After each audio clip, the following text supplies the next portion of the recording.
여러분은 오직 팔굽혀펴기만으로 효과적인 가슴 운동이 과연 가능하다고 생각하시나요? 그냥 운동이 아니고 바로 효과적인 운동 말이죠. 그래서 제가 오늘 오직 팔굽혀펴기만으로 홈트를 한번 해봤습니다. 약 50분 동안 15세트 총 268개의 푸시업을 했고 그중 6개는 아일랜드 식탁 상판에서 조금 쉬운 난이도로, 그리고 9세트는 바닥에서 정자세로 진행했어요. 각 세트당 개수는 실패 지점보다 하나에서 2개 정도 모자른 개수로 실시했는데 거의 정자세로 부들거림 없이 수행할 수 있는 최대치까지 했다고 생각해주시면 될 것 같아요. 맨 처음 웜업용 세트 3세트는 빼고요. 보시면 아시겠지만 매 세트 개수가 제각각 조금씩 다른 걸 볼 수 있는데 개수보다는 가슴 자극에 더욱 초점을 맞췄기 때문에 생긴 결과라고 봐주시면 될 것 같습니다. 팔굽혀펴기는 체중을 가지고 하는 맨몸 운동이기 때문에 체중이 많이 나간다면 그만큼 운동 강도 또한 세다고 말할 수 있겠는데요. 저 같은 경우 체중계 위에 양손을 올리고 자세를 취해보니까 48kg 정도가 나왔습니다. 제 몸무게 70kg로 계산해보면 체중의 약 68%가 나오네요. 제가 체육관에서 벤치프레스를 하면 보통 50에서 60kg로 운동하는데 그보다 살짝 가벼운 강도라고 볼 수 있겠어요. 근데 이 정도면 사실 운동 강도 면에서 결코 약하다고까지는 할 수 없을 것 같죠. 간혹 팔굽혀펴기가 강도가 약해서 효과적인 가슴 운동을 하기 어렵다는 얘기를 하시는 분들도 있는데 아마 그런 분들은 최소 자기 몸무게 이상으로 벤치프레스를 하시는 그런 분들인 것 같습니다. 적어도 저한테는 해당 사항이 없어 보이네요.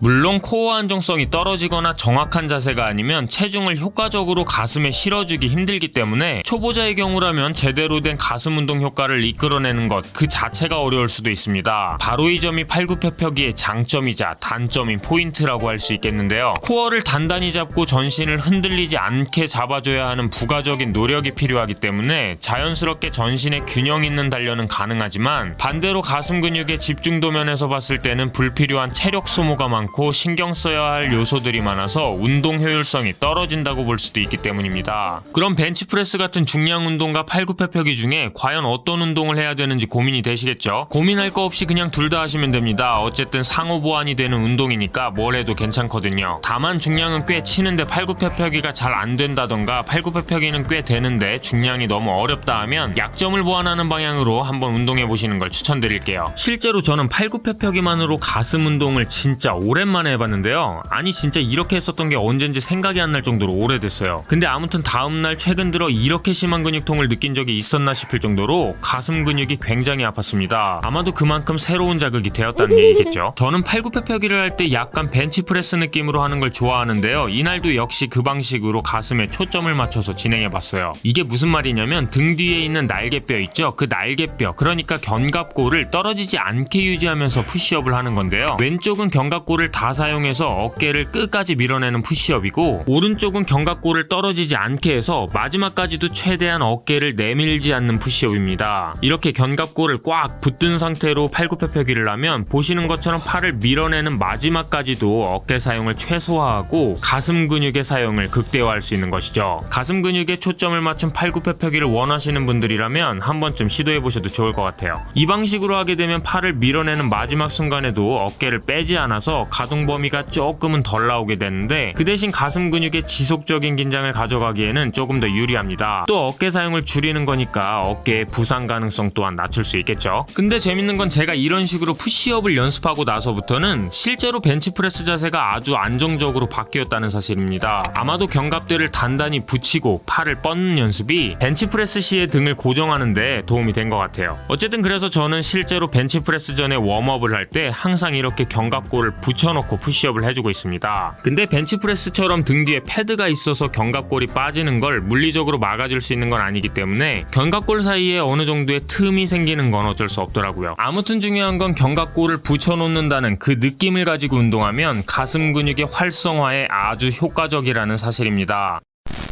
저한테 팔굽혀펴기를 할 때 가장 신경을 집중하는 곳을 하나 꼽으라고 하면 바로 손바닥일 것 같습니다. 그 이유는 가슴 근육 자극의 시작점이라고 볼 수 있기 때문인데요. 저항이 바닥에서부터 손바닥, 손목, 아래팔, 팔꿈치, 위팔, 가슴 이런 순서로 전달되기 때문에 손바닥에서 안정감 있게 저항을 받아주지 못하면 가슴에 꽂히는 자극의 양이 현저히 줄어들 수밖에 없는 것이죠. 일반적으로 손바닥 아래 이 부분으로 체중을 지탱하게 되면 힘의 누수 없이 아래팔로 발로 저항을 전달할 수 있는데요. 저 같은 경우엔 손바닥의 좌우 균형에도 신경을 써주니까 운동 효율이 더욱 올라가는 것 같았어요. 무슨 말이냐면 우리 아래팔에는 이렇게 요골과 척골이라는 두 개의 뼈가 있는데 아래팔에서 힘을 받을 때 요골 5대 척골 5의 비중으로 힘의 균형을 맞춘다는 얘기입니다. 이렇게 하면 아래팔을 지면에 대해 수직을 만들기도 훨씬 더 수월하고 요골과 척골 중 한쪽으로 치우쳐서 생길 수 있는 팔꿈치 부상도 예방할 수가 있거든요. 근데 사실 이 부분은 힘을 척골에 더 실어라 요골에 더 실어라 하는 의견이 분분하기 때문에 뭐가 딱 정답이라고 말씀드리기는 어려운데 여러분들이 직접 해보면서 힘 전달이 잘 되는 자기만의 균형점을 찾아보시는 걸 추천드립니다. 아무튼 저는 5대5가 좋았어요. 팔굽혀펴기를 할 때 귀와 어깨를 멀어지게 해야 한다는 건 다들 알고 계시죠? 모르셨다면 어깨 안정화를 위해선 꼭 필요한 동작이니까 참고해 주시고요. 이 어깨 안정화와 가슴 근육 활성화를 위해 여기에 한 가지 큐를 더 얹어본다면 바로 외회전 토크가 있습니다. 이렇게 팔을 바깥쪽으로 돌리는 회전력을 말하는데 실제로 바닥에서 체중을 지지한 상태에서는 팔이 고정되기 때문에 이 외회전 토크를 주면 가슴 근육과 광배근이 활성화되면서 상체 안정화에 도움을 주고 무엇보다 팔꿈치를 몸쪽으로 끌어와서 어깨에서 받는 부담을 상당 부분 완화시켜줍니다. 반대로 팔꿈치가 벌어질수록 어깨에서 받는 부담은 커지게 되니까 조심해 주시고요. 사실 이 외회전 토크는 벤치프레스에서도 동일한 방식으로 적용하게 되기 때문에 알아두시면 유용할 것 같습니다. 마지막입니다. 가자. 저는 가슴 운동이 얼마나 잘 됐는지 측정해보고 싶을 때 운동이 끝나면 마지막으로 팔굽혀펴기를 해봐서 가슴이 얼마나 털렸는지를 테스트하는데요. 운동이 잘 됐을수록 팔굽혀펴기 개수도 줄어드는 원리겠죠. 진짜 가슴이 빡시게 털린 날은 팔굽혀펴기가 채 5개가 힘들 때도 있습니다. 그래서 오늘도 마지막 세트로 테스트를 한번 진행해봤는데요. 보시다시피 좀 부들거리긴 했지만 15개를 했는데 가슴이 털린 거랑 상관없이 솔직히 체력이 떨어져서 더는 못하겠더라고요. 홈트 전후로 가슴 사이즈가 제 눈에는 아주 살짝 커진 것 같은데 여러분이 눈치채실 정도인지는 모르겠습니다. 근데 확실한 건 얼굴은 심하게 상했네요. 어쨌든 긴 영상 시청해주셔서 감사드리고 저는 또 다른 재밌는 컨텐츠로 다시 찾아오도록 하겠습니다. 고마워요.